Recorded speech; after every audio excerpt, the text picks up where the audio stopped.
What's good, people? It's your boy Uncle Fred back in the house. Uh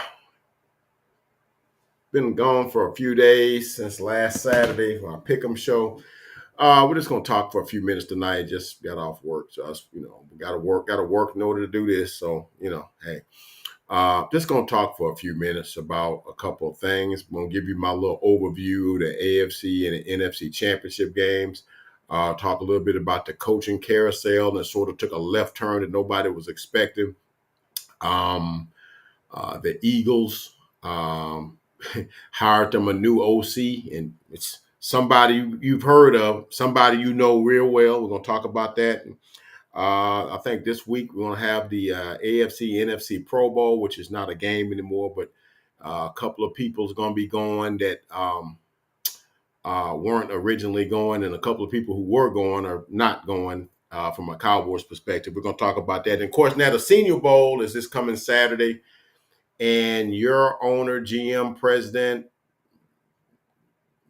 marketing director, whatever you want to call it, Jerry Jones is there with his normal word salad.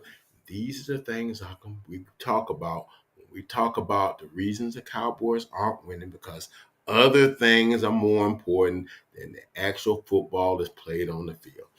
And by the way, we're going to get a snippet into a day in the life of Stephen Jones at the NFL draft. You're going to love this. Hang with your boy.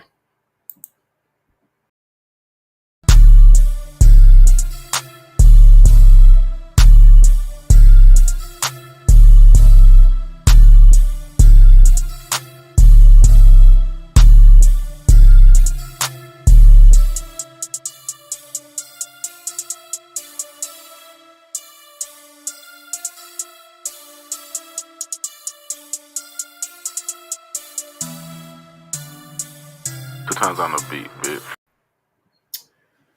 Once again, it's your boy, Uncle Fred, back in the house, back in the saddle. One more again, a little more content. Please hit that like, comment, and subscribe. Become a part of the Uncle Fred Sports Experience. I guarantee you will not be disappointed. Well, just a few things. We're going to get more into it next week when me and TK do our review and preview of the Super Bowl. We'll probably do that next Saturday. But just want my observations, because we know we had two big games this past Sunday. The AFC championship game was first. Um, Look, man, Kansas City wins the game 17-10, I believe was the score. Um, I think Kansas City, Andy Reid and Kansas City were excellent in the first half against the best defense in the NFL. When you start talking about all these different dudes, Patrick Queen, you're talking about Roquan Smith, you're talking about Hamilton, Humphrey. So they got a bunch of guys on defense, man. What's the kid's name? I don't Kyle Hamilton. What's the kid's name that was at New England? It'll come to me in a minute. Linebacker. They just loaded, and they went right down the field, got a touchdown, got a strip sack, and got another touchdown, and then in between time, Baltimore scored a touchdown, which I thought was sort of I'm not going to say it was a lucky play, but he should have been sacked. I think it was Tranquil. I think it was Drew Tranquil, I think, had him sacked, and he kind of broke out of it and threw like a 30-yard touchdown pass to Zay Flowers, and they tied the game up. Kansas City came right back down and, got a touchdown, and then, like I said, they got a strip sack, and they also kicked it. And they really should have had another touchdown, but they called a phantom holding call on Trey Smith, but they ended up being 17-7 at halftime, and I think they kicked the field goal in the second. I kicked my camera. But what it turned out to be is a tale of two things. Andy Reid and Patrick Mahomes were flawless. I don't know if that was their first 15 plays that they scripted, but they were flawless. I mean, they just had them when they were yinging. The Baltimore thought they were yinging, they yanged. When Baltimore thought they were yanging, they yinged. And they went right down the field. I think Kelsey ended up with like 11 catches for like 115 yards and like 2 touchdowns. And every one of them after they short, they said you saw Taylor Swift in the box, whatever. Man, I'm so over that. And I think it came down to the play calling and the play of Patrick Mahomes and the play calling of Andy Reid early, and then they just played ball control and keep away in the second half. And the questionable play calling of Todd Monken. I mean, the superpower of the Baltimore Ravens is their run game, their offensive line, they're physical, and Lamar Jackson only runs it 6 times, and your big physical running back, uh, uh, Gus Edwards, only has 3 carries. He had 1 carry for 15 yards, and he don't get another carry to the fourth quarter.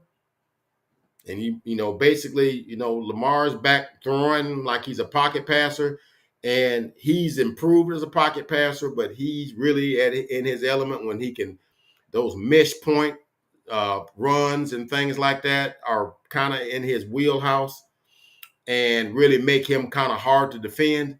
But when he just dropped back and then passing and being hesitant about taking off, I don't know. It just didn't seem like a well thought out game plan by the Baltimore Ravens. It just didn't seem like one.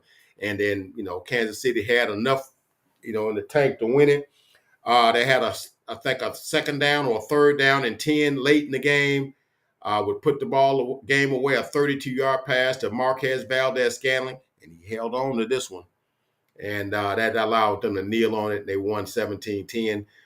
Incidentally, Zay Flowers had a touchdown on a touchdown catch where he fumbled going into the end zone, and then subsequently punched the bench or something on the sideline in his frustration and lacerated his hand. This wasn't a good. Right after he'd had a taunting penalty on Jadarius Sneed. Pushed him back down, spun the ball on him, and stood over him. And of course, they're gonna call that. And then Jadarius Sneed got the laugh back because as he was trying to go in the end zone, he punched that ball out and it went out the end zone. And Kansas City got the ball back. So Kansas City wins. They're going back to the Super Bowl. But don't look now. The Kansas City Chiefs have gone to their 4th Super Bowl in 6 years. So might be a dynasty. You might not want to call it one, but it is. And Patrick Mahomes, definitely one of the greats. Now, in the other game, it also came down to game planning, coaching decisions. Detroit Lions went into Levi Stadium for the San Francisco 49ers, where the 49ers won 34-31, but it really didn't start out like that. It really was Detroit was on them. It was 14-0 and 17-3, and I thought that they really could have 17-7. I'm sorry. They really could have put the foot in them. But right before halftime, it was a little mismanagement of the clock. They had to settle for a field goal, and it ended up being 24-7 at halftime. And from all practical purposes, from my perspective, I thought the game was over because you're up 3 scores. And the 49ers play the kind of game that you really don't expect them to quick strike. They're a methodical kind of a team. They kind of, they run the ball and they kind of get the little, 4 and 5 yard passes. And they break tackles, and then the 8, 9, 10 play drive take up 5-6 minutes. And they hadn't really stopped Detroit yet. So I'm like, yeah, they down too many points. But little did I know that Dan Campbell was going to, first of all, I would have went for it on 4th down in the first half if I was going to go, because going up 24-7 as opposed to 21-7 really didn't make any difference. But you go up 28-7, now we're talking about something, But they went the soft way right before halftime, kicked the field goal, went up 24-7, and then the 49ers took the second half kickoff, went down, and they, mixture of running and passing, and they drive, stall, and kick a field goal. It's 24-10. And then the Lions answer, and they get right back, and they got them a 4th and 3 at like the 30-yard line, well within field goal range. And they decide to go for it. And Raymond has the ball in his hands. He don't catch it. And the 49ers take the ball, and they get a gift 50-yard pass to Brandon Ayuk that caromed off of the face mask of the Detroit's cornerback. And right in his hand, 2 plays later, they scored a touchdown. It's 24-17. And you know, right then and there, it's a ball game now because it's a 7-point game. And of course, now Detroit, you know, and of course now San Francisco scores, and Detroit fumbles, and the San Francisco scores to tie the game up at 24. And then once the San Francisco went ahead 27-24 after Detroit drive stalled after some drop passes, they go ahead 27-24. And then again, the Detroit Lions had an opportunity to kick a field goal to stop the momentum. Like the other time they went for it on 4th down, which would have negated the field goal that the 49ers had scored. This time is an opportunity for them to tie the game up. And they went for it on 4th down. It was a rollout pass by Jared Goff, and the play was just doomed from the start. And of course the 49ers take that and they go right down the field, get a touchdown. McCaffrey makes it 34-24, and for all practical purposes, I thought the game was over with at that point. But the 49ers do get a late field goal, and the Lions get a late touchdown. And I thought another coaching mishap was that they went for a run down there with about a minute and a half, 2 minutes to go. And if they had just threw the pass in the end zone like they ended up doing on 3rd down or what have you, then they could have saved their timeout and they wouldn't have not needed to have kicked an onside kick. They would have had 3 timeouts. But the running play caused them to have to burn a timeout. And then they got the touchdown on the very next play, which they could have did on the play previous, and they could have saved their timeout, and they could have kicked it away and, let them, 1st down get 1 yard, 2nd down get 2 yards, 3rd down and whatever. And then they might get the ball back, and all they needed was a field goal to tie. But it all came down to some mishaps of coaching and a turnover by Jahmyr Gibbs. And that led to Detroit. And we was all pulling for Detroit to get there, man. This is one of the few franchises that's been a continuous member of the NFL that has not made a Super Bowl appearance. You could say Cleveland, but Cleveland didn't have a team between like 95 and 99. So it's like 5 years they didn't have a team. And so we was all pulling for Detroit. But it looks like the San Francisco 49ers are back in the Super Bowl again. It's a remake of the 2019 Super Bowl.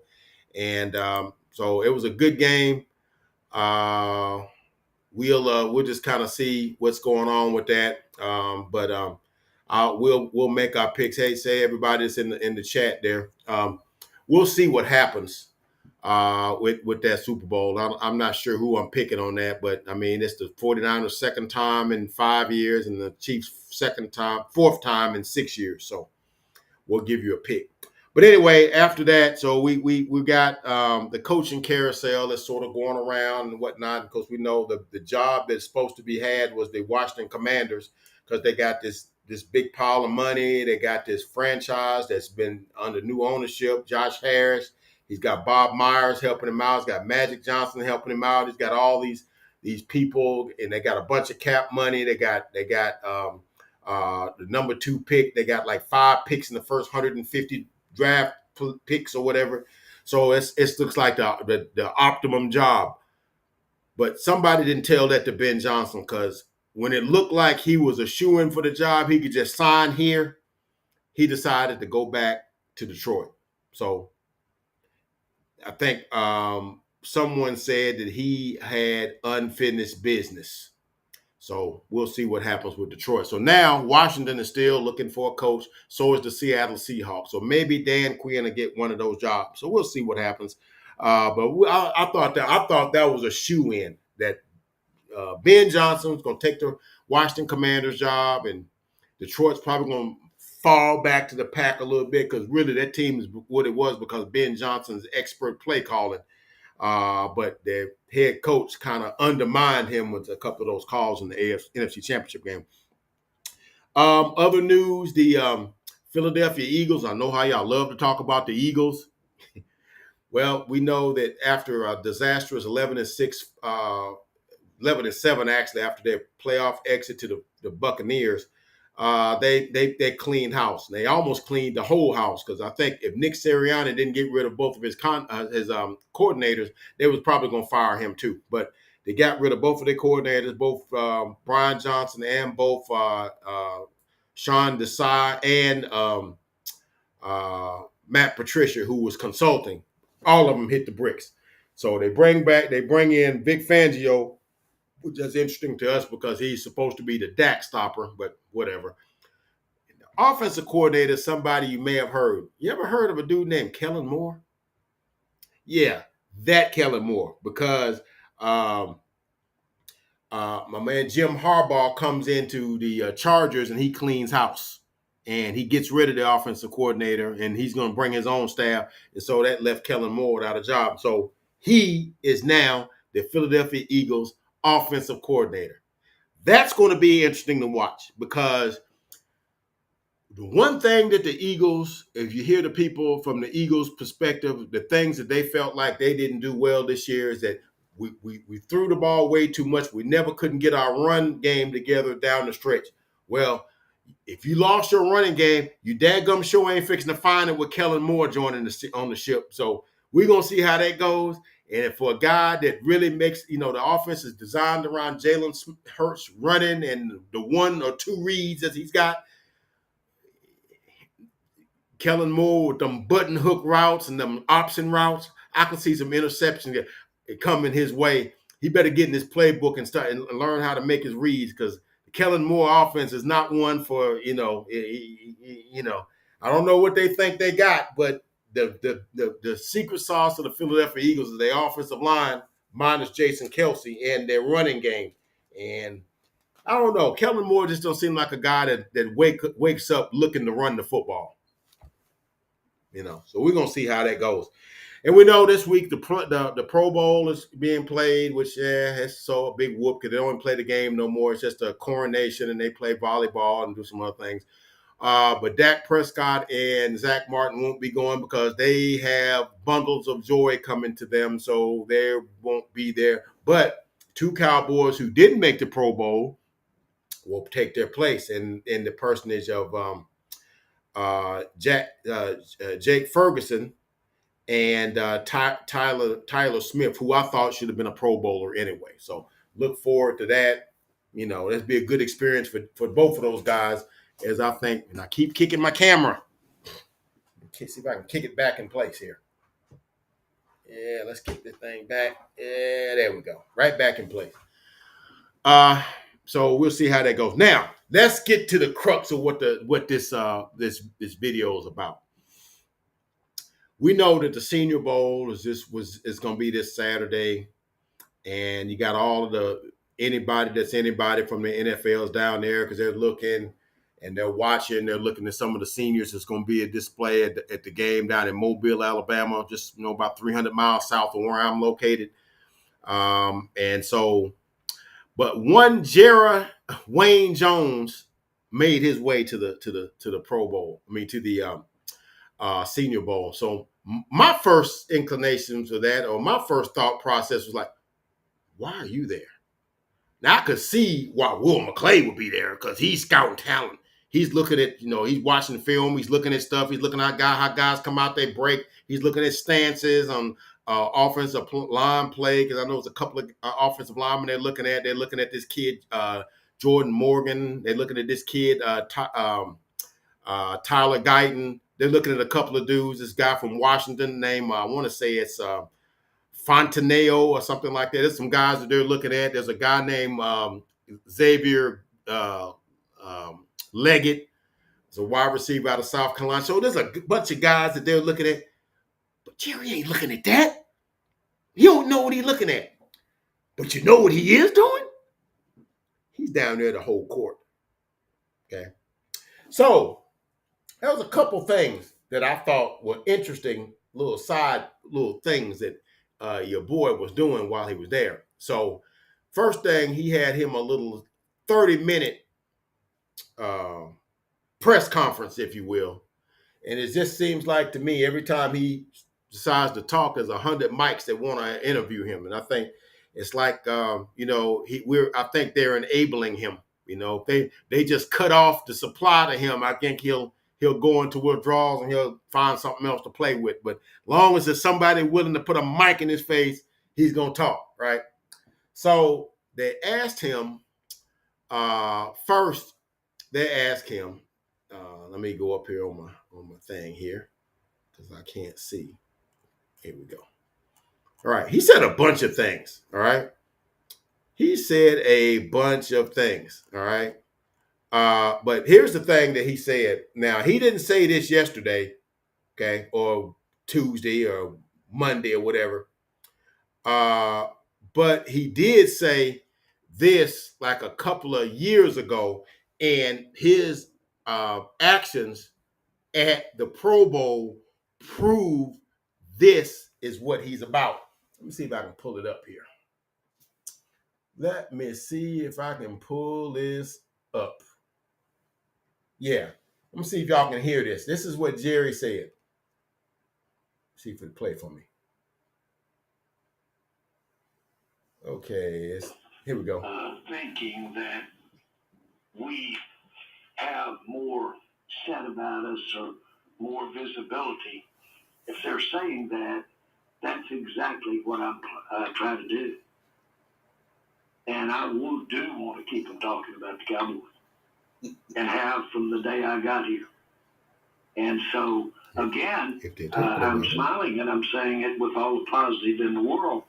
If we've got them talking about us, we're doing our job. If anybody is thinking that we have more said about us or more visibility, if they're saying that, that's exactly what I'm trying to do. That's enough right there. That's a mouthful. My thumbnail says, if they're talking about us, we're doing our job. And a little soundbite that my man Mike Fisher said, who writes for CowboysSI.com, who coined the term, and I like to give credit where credit is due.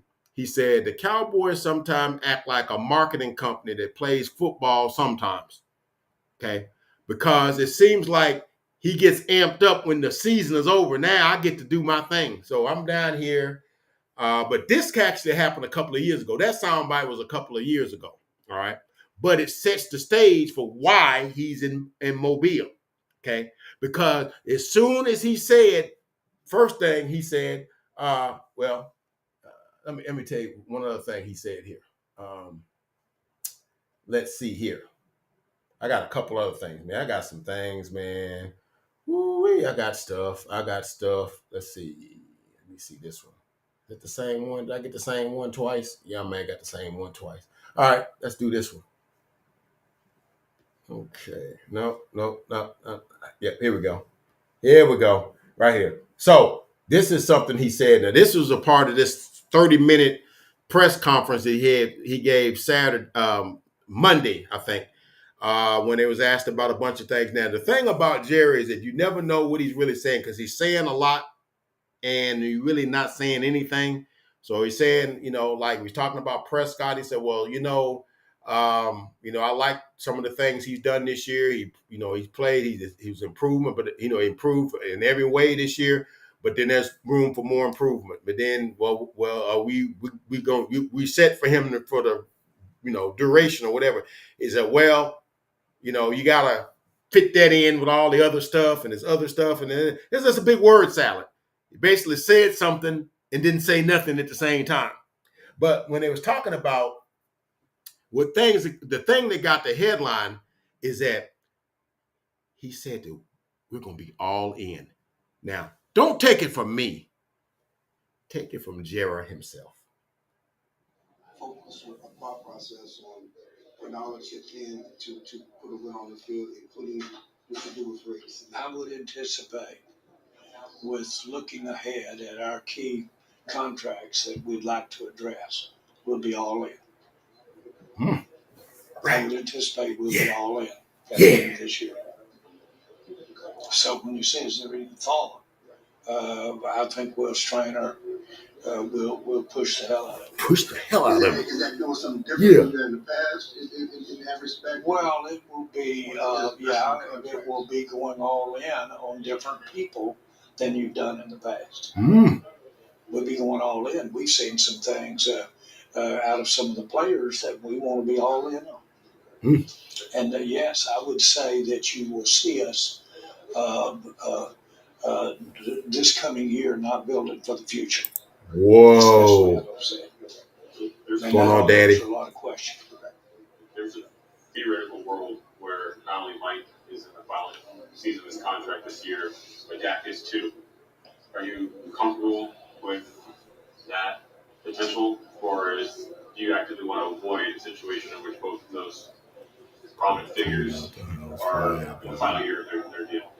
Okay, well, to answer your question, but I don't think of it as they have simultaneous last years. That I understand your question, and certainly that's accurate. But I don't think about it that way at all. As either one of them are tied together. Playing around with the word salad. I think that's enough of that. So you got that going, and then you got the thing with we'll only go as far as Dak Prescott takes us. It's all about whether Dak Prescott takes. You see how far we got, which people are like, well, that's fine. But what you don't understand is there's enough pressure just being the Cowboys quarterback.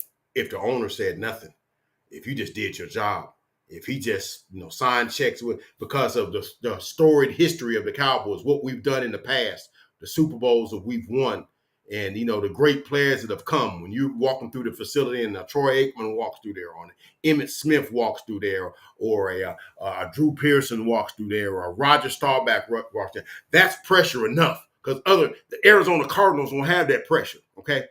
But then he's ratcheting the pressure up by saying that, okay? That's the things that makes it where I don't understand, because it's not necessary, okay? It's not necessary because there's enough pressure as it is, okay?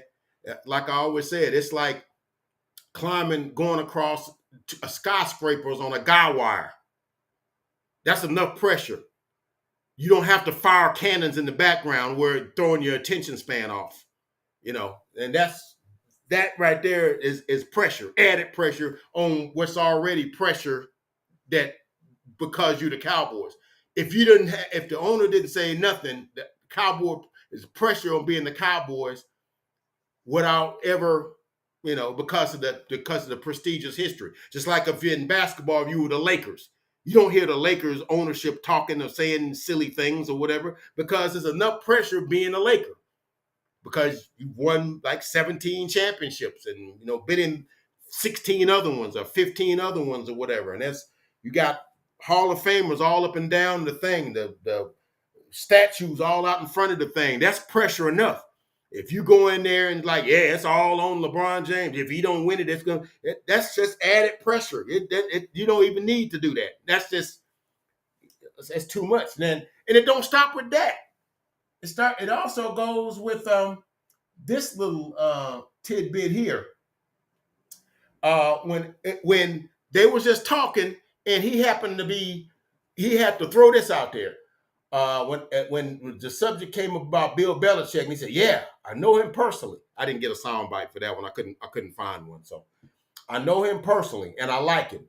There's no doubt in my mind we could work together. Say what? Nobody asked you that. None.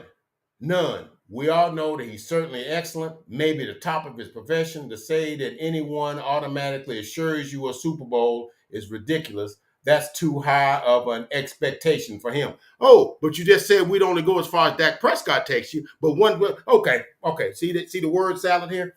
But he's probably the greatest pro football coach of all time. Could we very well be? He is a friend, and I like him, and I want to make it real clear. I wouldn't have any problem working with him. Now, if you're a shallow thinker, you think, oh, that's just Jerry just speaking out about somebody he knows. But if you're an in-tune thinker like myself, and I hope some of your Cowboy fans are, you know what that is? You know you didn't give Mike McCarthy an extension. So what is that? That's basically sticking a knife in him and let's kind of turning it a little bit. Because it's like, oh, I got Bill on the Rolodex. I got him on speed dial. We go to lunch all the time. Me and Bill, we tight. That don't need to be said. So for any people to think that's okay, you name me one other ownership group that does that, and I'll wait on you. We'll do the Jeopardy music. We'll wait. You know why other people don't do it? Because it's not in the interest or betterment of the football team. Now, it's good if you want sound bites, you're trying to get on the paper. Because in his mind, you got two teams in the Super Bowl, the Kansas City Chiefs and the San Francisco 49ers, but yet they still talking about us. So it's almost like I'm in the Super Bowl too. And as Mike Fisher would say, if you were a marketing firm, you're doing your job. But your job as GM is to build a football team that wins. So if you're trying to win football games, making these little snide comments, or how about, gee, wouldn't it be nice? It'd be cool if we had a little quarterback controversy, wouldn't it? No coach, no head coach, no one would ever say that because it could inflame the locker room. Okay, so but it gets headlines. See, those are the things I talk about. So when you look at why players don't perform up to the levels that they're supposed to, yeah. And I always say, if there's nobody else doing that, why do you feel like you need to do that? Why you need to add the added pressure to them or whatever? Just my personal opinion. It's my personal opinion. So now I want to address something that somebody said in the chat. We're gonna be soon be done. Yeah, I'm up because I just got off work, man. I'm wired, man. I'm wired. But here's the thing. Now, people say, just tear the thing down, just start over. I want you to hear this. And this is an excerpt from a gentleman named, I think his name is Clark Garrison. And he used to work for the Dallas Cowboys. He used to do their video stuff. He used to do all their podcasts and all this sort of stuff. And he did this particular interview with John Machota of The Athletic on the podcast about them Cowboys. Kent Garrison, I'm sorry. And so anyway, let me let you hear what was said, and hopefully it won't mess me up here. I think it's going to mess me up. Let me see. Nobody wants a surprise. No, it didn't do it. It didn't do it. I had it stopped where I want to stop it at. But anyway, I'm not going to go into it, but I'm going to tell you what it said. He was basically saying that on this particular draft, the Detroit Lions called him with a draft offer. It says for a significant player. Okay, he didn't want to say who it was. It was a significant player. You probably heard the soundbite. And let me see.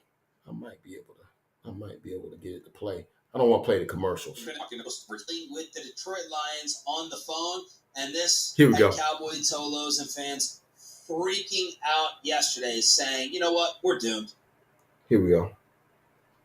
Coming soon to a show. Did that favor. So I found a couple of guys. Here we go. And these were only the ones that were traded. Okay. Actually, I went past it. Let me back it up. Decent name. And he was like, who? And then multimedia. He's an awesome dude. Okay. And so this is Kent Garrison.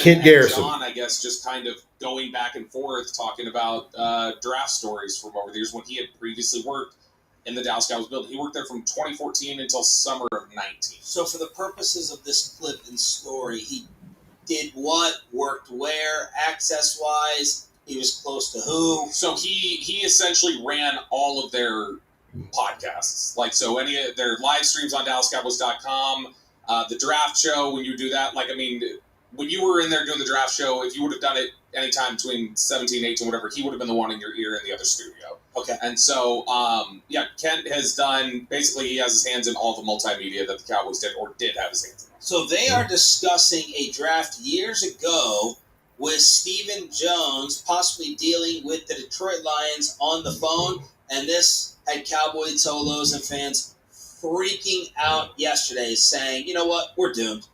That reminded me of something. This is him when now. I worked there, one of my favorite parts was after the draft, going through all the tape of the draft and seeing who called them, because it's all recorded, like all the trade requests and all that. It's all they're just seeing, all that, like so stuff they turned down, when they seeing or listening, seeing and listening, because it's all the phone lines are, if you watch the secret audio, the phone lines are all connected in through the cameras too. So did the Lions ever try to offer him Stafford?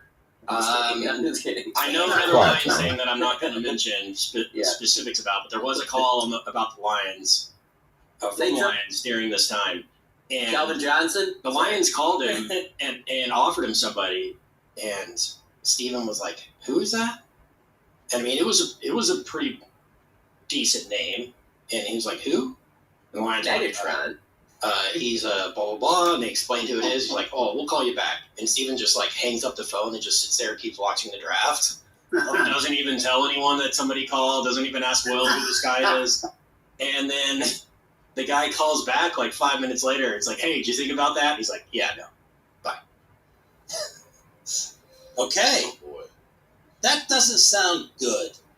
No, it don't sound good. Now, all you people that think you can just start it from the studs, this the guy you want building your team? That's incompetence. That, I guarantee you, if that was a Howie Roseman, Jeffrey Lewis firing him the next day. That's incompetence. Total incompetence. Took a phone call about a player, didn't know who the player was, that's fine. It's 1,000 players in the NFL. Okay. Told him who it was. Okay, fine. At least run it through the people that know what, whatever. Nah, we're not interested. Hang the phone up. That's the guy you want building your team. Okay, tear it down. Because you can go back and say, yeah, we did that back in '89, but that was Jimmy Johnson, a talent evaluator. That wasn't Jerry Jones and Stephen Jones, who I still don't know that he even knows what a football looks like, but whatever. But those are the guys you want building your team. If you all those people just tear it down and start over. Tear it down and start over. Okay, but you got to have somebody that kind of knows how to build if you want to tear it down.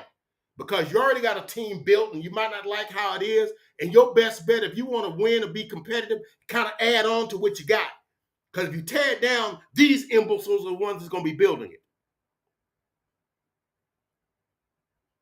That's all I got to say on that. Now, y'all might not think that mean anything, but that right there shows you total incompetence, total indifference, it don't matter what we put out there. They're going to come and sell out the stadium. It don't matter. I mean, if it don't make you mad, that's fine. Now, do you see why we don't do no better than we do? Because you got imbeciles running the asylum. That's why. Go to the chats and see what you got here. All right. Senior Bowl. Yeah, I'm going to watch that. There's some couple of guys I want to look at. I want to look at. Jerry said, yeah. But it's interesting because that's what Jerry does. Because, see, now that's on all the headlines. Just Jerry said this. They ain't even talking about Kansas City and San Francisco. He in his element. Okay? So, for all the people that think like, well, I mean, because I even seen somebody in the How About Them Cowboys chat. It's like, well, It's just crazy to blame Jerry and Stephen. They don't play. Yeah, but they are responsible for putting players in place. Okay, and if you didn't put players in place, let's say for instance, these are the kind of things that because I don't think people be thinking when they say stuff. So you might say, okay, well, shoot, I mean, what Jerry doing got nothing to do with Dak do, right? Fine, you could say that. But then if you know going into the season that you got maybe the third or fourth best roster in the NFL, in the NFC, and you see halfway through the season that the 49ers picked up 2-3 players, Eagles picked up 2-3 players, the Seattle Seahawks picked up 2-3 players, and so many others picked up 2 or 3 players. So if you are here and they made moves, they're now here. And if you didn't do anything, you're basically asking the same team that you had on the field to go up against a team that's got more talent now that you didn't address. So, yeah, if I'm going up against a team that added 5 players that are, a couple of them are, you add a Chase Young to your defensive line, it might be hard to play against them now, and you didn't add anybody. Or if you add a Randy Gregory, I mean, whatever he does, or during the season, you add a Javon Hargrave to your defensive line and you don't add anything. If you're the Eagles, you add Kevin Byard and you add a Shaq Barrett and you don't add anybody. You're not equal with them. You have now lost space with them. And you could easily say, well, Dak didn't do it. Yeah, but did they put a competent team to keep up with what the other teams are doing? It's sort of like they're comfortable being amongst the teams. We don't want to be the best team. We just want to be amongst the teams. Just as long as we're, because I think Jerry even said, as long as we keep getting shots at the rim and they keep rimming off, eventually you'll get one of them in there. I don't know. How about slam dunking the thing in there? How about that? But that would require some work, okay? Those are the things you got to start looking at. Incompetence at the top of the Cowboys organization. Yeah, kinda. But you kind of knew that, Crypt Keeper, but you didn't know. Sometimes you think you know something, but then you start to see evidence of it in real time. Dang, he really didn't feel the call on a draft thing. And these guys on 105.3 The Fan, they're crazy because I didn't want to play the whole thing. I don't know if it was copyrights or I tried to play as little of it as I could. They were trying to figure out who it was. They would say, okay, this guy worked there between 14 and 19, and we know it wasn't. And they started looking at the players and stuff that was on the trade block or that was available to be traded in that time frame by the Lions. And they thought it was either this offensive lineman or it was and the guy that I was telling you about on the Ravens, Kyle Van Noy. I think that's who they think. They think that's who it might have been. They don't know. But damn, Kyle Van Noy is a damn stud of a linebacker, man. Somebody offered you him and you didn't even ask Will McClay if he fit in our scheme or ask him if it's somebody you know about or you think we could use, you think we could make a play for him. You just nah, we're good. And he can do that because he does not fear losing his job because he only got that job because his daddy owns the team. Okay? Because I guarantee you, John Lynch ain't doing that. I guarantee you, Howie Roseman not doing it. I guarantee you, Brett Veach, he's just Kansas City Chiefs GM. He's not doing that. Okay? None of the competent GMs are doing that because you never know when a deal can be made. Okay? To just blow it off like, it's fine. Because he knows it doesn't matter. The sun's gonna rise tomorrow. I got my 9-figure a year job that my daddy runs, and I'm good. And you wonder why our play level kind of plateaus. Okay. Now, according to Jerry, we're going all in. So no. I'll believe all in when I see it, people. The him, you know what all in means? All in means signing all of our free agents that we have on the team back. Signing Tyron back, signing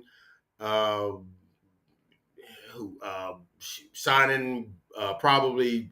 I don't think they're gonna sign Pollard back because I think they're not. Signing Gilmore back, maybe signing what's my man's name, Dorrance Armstrong, signing him back. Maybe a few others signing them back, and maybe the third day of the free agent draft, he may get like a $5 million guy and be done with it. That's all in for them. Let me tell you one of the things they could have done last year, and I think it could have been very significant on our team. Do you know that they could have gotten Bobby Wagner last year at the trade not the trade deadline, but the free agency? And Bobby Wagner in over 2 years, I think this was back in 22. He's only made $12 million in 2 years, basically $6 million a year. Do you realize Leighton Vander Esch makes that much money or somewhere thereabouts? And this guy's not missed a game in 2 years, has over 300 tackles. Okay. And since we don't have linebackers on our team, do you not know what maybe we win that game at Green Bay if we got a Bobby Wagner on that team. Maybe a couple other games this season when we're putting 205-pound safeties at linebacker. Maybe if we got Bobby Wagner, we won't have to do that. It will just cost you $6 million a year. But, that's right. I know. We don't like other people's guys, and we like our guys. So we're just going to sign for Leighton Vander Esch, who played promptly 5 games and had to hang it up. Not no disrespect to Leighton Vander Esch. He's been a good player for us for years, since 2018, I believe. But we know he's got an injury history, right? He's got neck injuries. You don't play with necks. That's things you don't play with, right? You could have gotten Bobby Wagner. He knows Dan Quinn, knows the system. I think he could have helped Micah. But that was not a chance we was willing to take. We went on with the guys we had, and we came up just a little short. And just like we seem to come up just a little short every year. And it seems like there's a couple of moves you can make to push us over the top, and you're just not willing to take. And you know why you're not willing to take them? Because you're not going to lose your job if you don't take that shot. That's why Jerry and Steven can't be GMs. That's why. And I think that should be a rule. Because that's the same thing as like in the NBA. If you own the team, you can't play. Because it's like there's no checks and balances. You could just put yourself in the play, and even if you're not good. Okay, so basically he can be GM and can't be checked, and it's like I don't have to earn my job or do anything. I can just, and no amount of inadequacy will I get myself fired. So, the same thing. If you own it, you shouldn't coach, because then how can you be removed? That's all I'm saying. That's just all I'm saying. So. Neck injury ruined my man's career. Remember Sterling Sharp? Oh yeah. You know what, Crypt Keeper? Since you mentioned that, I'm getting ready to close the video out. I'm gonna go probably get me a snack or something. I just wanted to get this stuff off my chest. I was watching the game the other night, man, on NFL Network. Was it NFL Network? Might have been on YouTube. I followed him. It was the Thanksgiving game that Jason Garrett started for us because Troy was out. And Sterling Sharp had 3 or 4 touchdown passes in that game. We won, though. We won. And we was down 17-3, but we came back and won it. Jason Garrett threw I think 3 or 4 touchdown passes. One to Alvin Harper, one to Michael Irvin. And then Emmitt Smith was just running all over them. And I think we ended up winning 39-25 or something like that. After being down 17-6 at halftime. But I think that was 94, if I'm not mistaken. 94 or 95. But anyway, Sterling Sharp was a monster, man. He couldn't be covered, man. I love Sterling Sharp, man. I thought he was on the same level with Michael Irvin, man. They were like on that same level. Big physical receivers, didn't drop passes, ran good routes. You couldn't bring them down. But and it's a shame that his career was cut short, man. Because I think he could have been. I think he still could be a Hall of Famer. I just think when you take guys like him, guys like Terrell Davis, you knew they were excellent, and it's just their careers got cut short. And if you just were thinking if he'd have kept playing, he probably would have had over 1,000 catches. He would have did this, that, and the other. But yeah, Sterling Sharpe was a bad man, man. He was a bad man. But anyway, but yeah, I just wanted to get y'all. Jerry gets to what? Sit back and watch Mahomes bring home another trophy. Yeah. But he getting a trophy too, though. He's getting the most talked about franchise that ain't won trophy. That's a trophy to him. He getting that trophy. All right. But you know what they always said, Crypt Keeper, the fish rots from the head down. Right? And Sharpe has a class off the field. I seen cars there. Do you live in Wisconsin or something, Crypt Keeper? I don't need to know exactly where you live. I'm just wondering, do you live in Wisconsin? Because I mean, that's you sent cars there. I thought you may have lived in Wisconsin or something. Okay, cool. So wait a minute. So you're a Cowboy fan though? Oh, Missouri. Okay, Missouri. Okay, you should be a Chiefs fan. No, I mean they're pretty good, man. They win.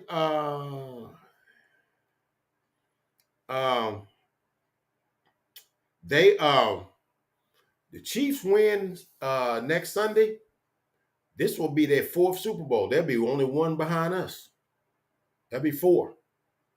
49ers win. That'll be 6. They'll be jumping ahead of us. So this area is Chiefs and Cowboys. Okay. All right. That's fine.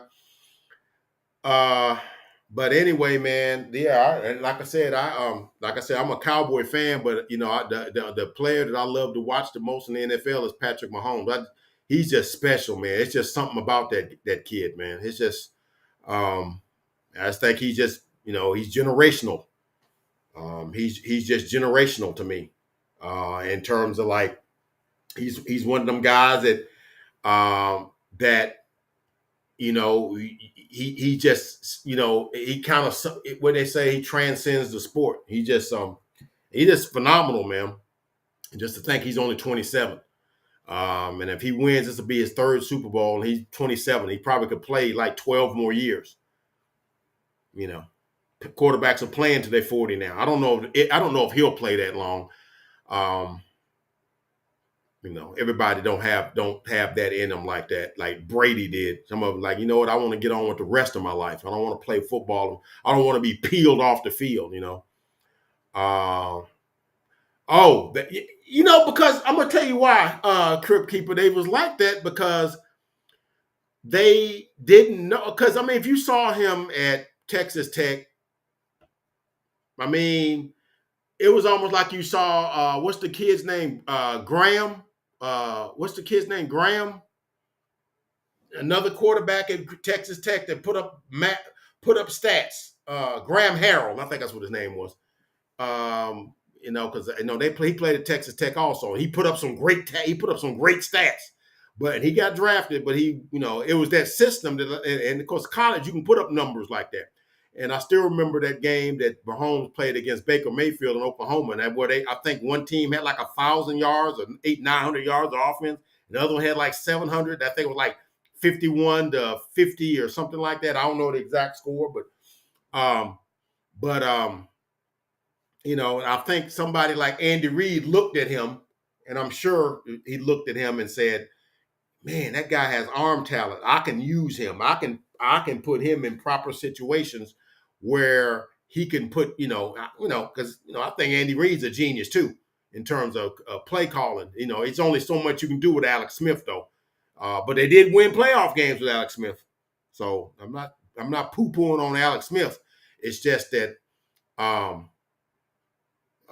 there's only so much you can do with Alex Smith, only so much you can do with Donovan McNabb. But also a talented quarterback, but he had a ceiling. Okay. I don't know that Patrick Mahomes has a ceiling. I think he can do whatever the heck he wants to do. If he wants to throw the ball with his other hand, a dime 30 yards down the field, I think he can probably do it. Carl, when he was drafted, and the Chiefs fans had to pay me.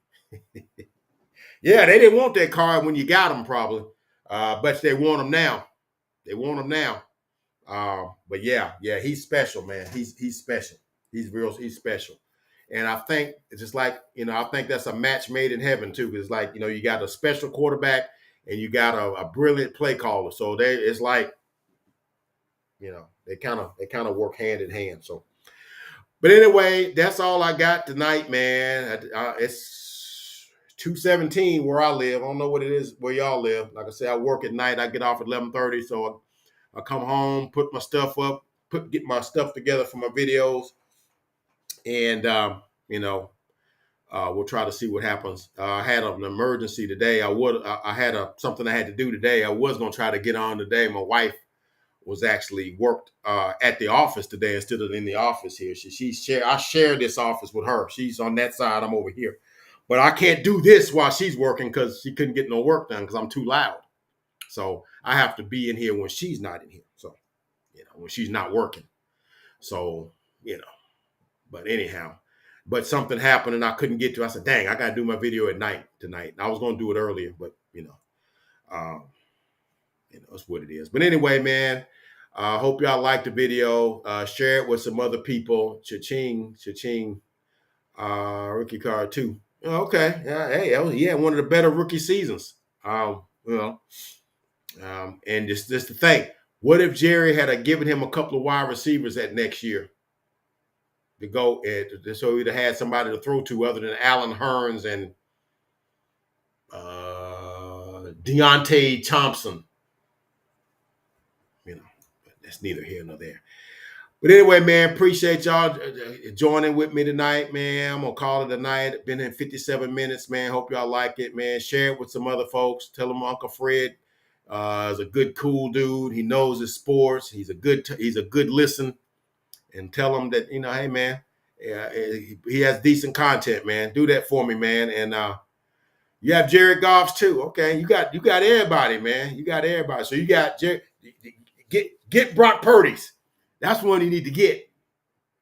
Get Brock Purdy's. You'd have them all. But anyway, you guys like, comment, subscribe, become a part of the Uncle Fred Sports Experience. Guarantee you will not be disappointed. Catch you guys.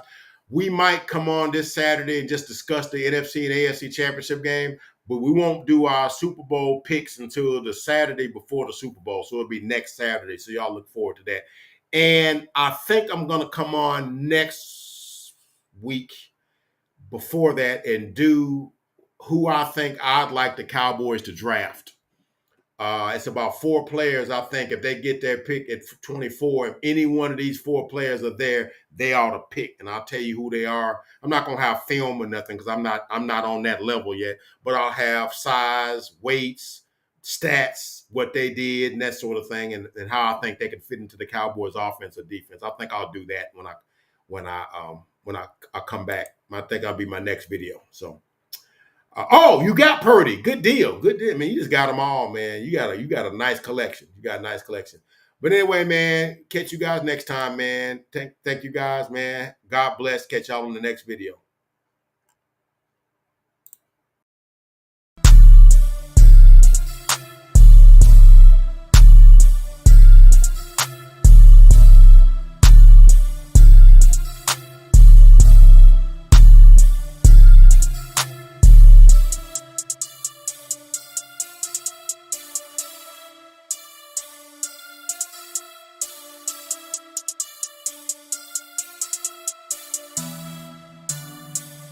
Two times on the beat, bitch.